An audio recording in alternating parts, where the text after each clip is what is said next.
There's a huge problem in society as a whole that I see that people have abdicated their personal responsibility in life in general. We look at, society as a whole, we look at that we want the government to fix our problems. We want them to make laws or, act in a certain way to fix our problems, right? We've abdicated our personal responsibility to them.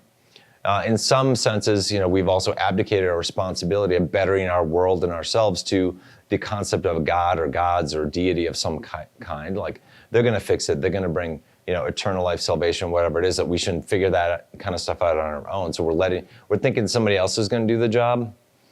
We also do that in our personal lives.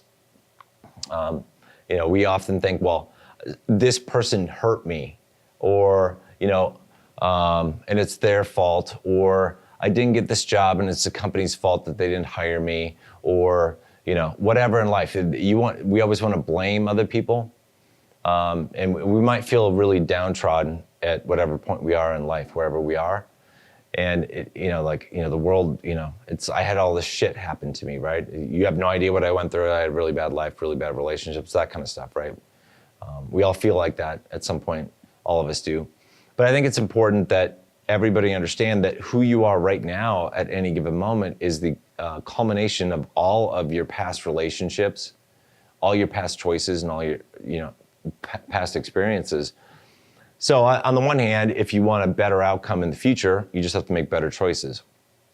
And you should hang out with the right people. You should have the right mindset, the right attitude, the right emotions, all that kind of good stuff. But you have to look at and be thankful for everything that you've had happen to you and for you in your past, because it has brought you right to the point that you are right now.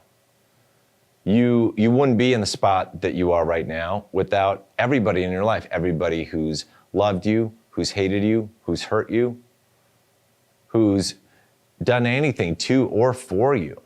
All the experiences, all the interactions, all the jobs you've had, everything you've bought, everything you've sold, everything you've thrown away has some impact on you, maybe a very small level, but it has impacted you and it's made you into who you are today. The news that you read on a regular basis affects you. And so if you want to be less affected by bad news, you read good news, or you don't read any news at all. So you are the culmination of who you are because of the culmination of everyone you come into contact with, all your relationships from the past. So I always look at it and I go, for myself, I went through some, challenging times, things that hurt me in different ways. And I, at the time and even afterwards, those were hard for me to deal with. I had a tough time getting over those. And sometimes it's like they're still stuck in there, right? They still affect me. They still drive my actions and my judgments and all that kind of stuff. But I'm very thankful for those things happening because they put me where I am today, and they have given me the perspective that I have now.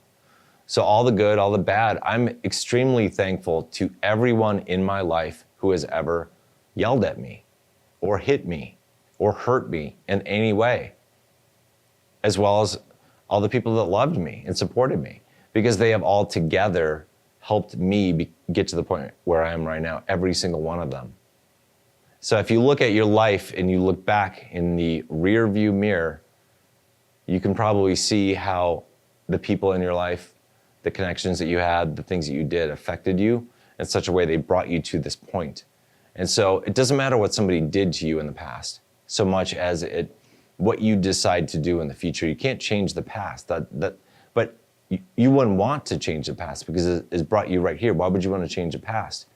You can change the future. So if you want a better world, you got to change the future.